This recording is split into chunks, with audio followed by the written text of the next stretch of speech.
You know, I've been doing dietary interventions, nutritional studies for many, many years now. And, you know, we're out celebrating in the streets almost when we shift behaviour by about 5%.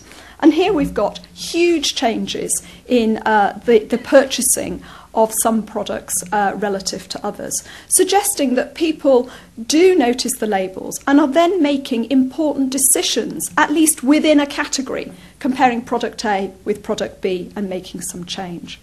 Whether this will persist, of course, needs further research. But there's more chance of getting some sustained behaviour change if you start off with a step change of this kind of magnitude in the first place. What about eating out?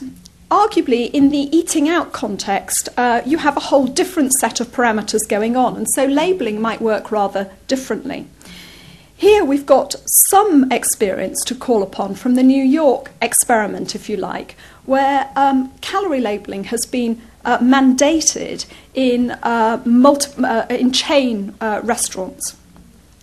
And what you find there, this is data from the National Restaurant Association, although it was actually confirmed in a paper in Health Affairs just earlier this week, is that somewhere around 60% of people are aware of the calorie information being provided. And it's provided in a whole variety of different forms, either on the menus, but has to be at the point of purchase. You can't just make the data available on the website. You have to have it at that point of purchase. Although 60% are aware of the information, only about 25% perceive or report that it has influenced their purchases.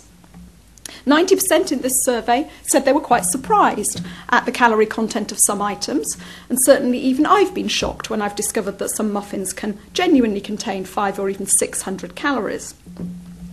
And what this study showed from the Restaurant Association was that calorie labelling had led to a reduction of about 50 calories per eating episode in the choices that people were making.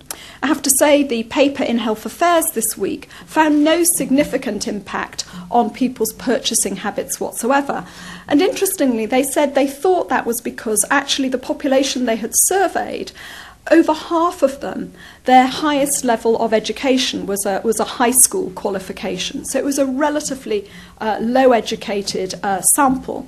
And what they suggested was that there were differential effects by educational status. And that, of course, may be quite plausible.